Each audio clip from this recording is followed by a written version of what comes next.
नाज़रीन, कैसे हैं आप लोग। उम्मीद है आप खैरियत से होंगे। आज हम बना रहे हैं पालक गोश्त, जो कि बहुत हेल्थी है और आयरन और विटामिन से भरपूर है। उम्मीद है आपको आज की ये रेसिपी अच्छी लगेगी। तो चलें शुरू करते हैं। हमने पालक ले ली है, बहुत प्यारी और ताज़ा पालक है। सबसे पहले हमें इन 2 गड्डी हमने ली है पालक की।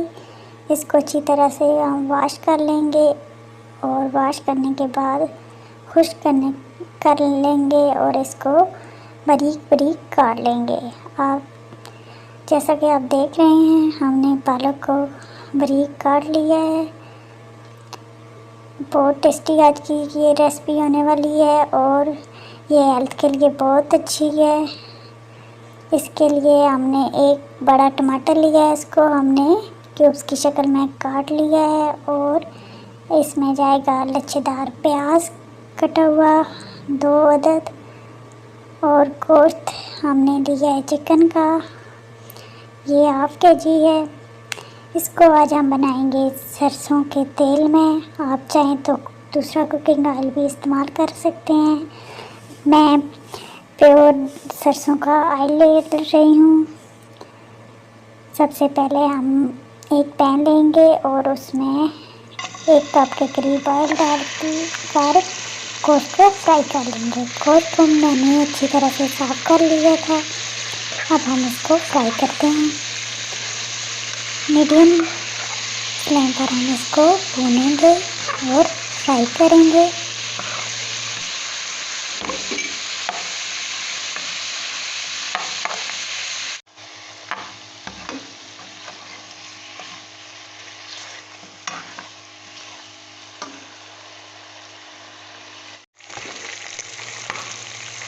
गोश्त को हमने 5 मिनट अच्छी तरह से फ्राई कर लिया है। ये अब फ्राई हो चुका है। अब हम इसको घी में से या ऑयल जिसमें आप पका रहे हैं उसमें से निकाल लेंगे और अब उसी ऑयल में हम प्याज को फ्राई करेंगे। प्याज को हमने बारीक लच्छेदार काट लिए है। अब उसी ऑयल में हम प्याज को फ्राई कर रहे हैं। प्याज हमारे तकरीबन फ्राई हो चुके हैं।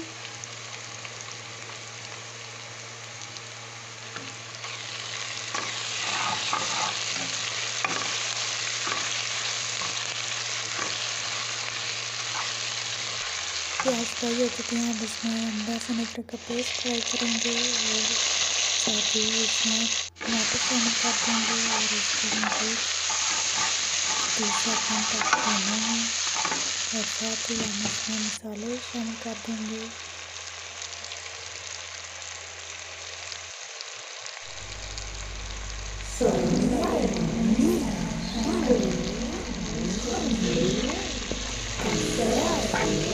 अब हम इसमें मसाले शामिल कर रहे हैं, जिनमें जाएगा नमक, सब्ज़ मिर्च, चिली फ्लेक्स, हल्दी। ये आप अपनी मर्ज़ी के हिसाब से तमाम मसाले डाल सकते हैं। टेस्ट के लिहाज से कम या ज़्यादा कर सकते हैं। अब हम इसमें फ्राई किया हुआ गोश्त डालेंगे और इसको भूनेंगे और साथ ही हम इसमें कटी हुई पालक डाल देंगे और इसको एक दफ़ा मिक्स करने के बाद हम आंच को बिल्कुल स्लो कर देंगे और ऊपर ढक्कन ढककर तकरीबन 10 मिनट के लिए पकाएंगे। बीच में एक दफ़ा हम हिला लेंगे। पालक हमारी रेडी हो चुकी है।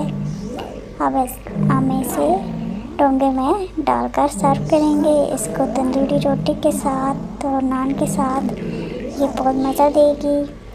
गरम गरम नान के साथ आप इसे ज़रूर ट्राई कीजिएगा। Thanks for watching. Please subscribe my channel.